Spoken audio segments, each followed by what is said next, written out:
I'm gonna make a super simple vegan cauliflower bowl for dinner. And you're not gonna believe how easy it is to pull this together, but I'm about to show you.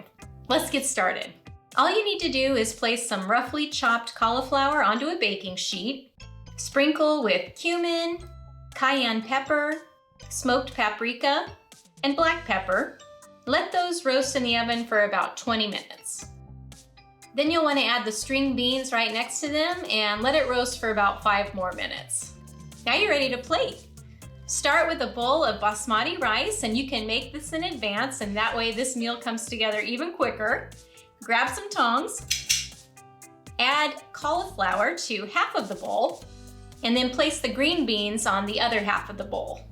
Now you'll top with a creamy tahini dressing. This is so delicious. How simple was that?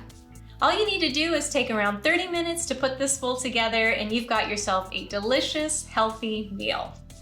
I'll link to the tahini dressing recipe in the description so you have that available, and I hope you give this a try.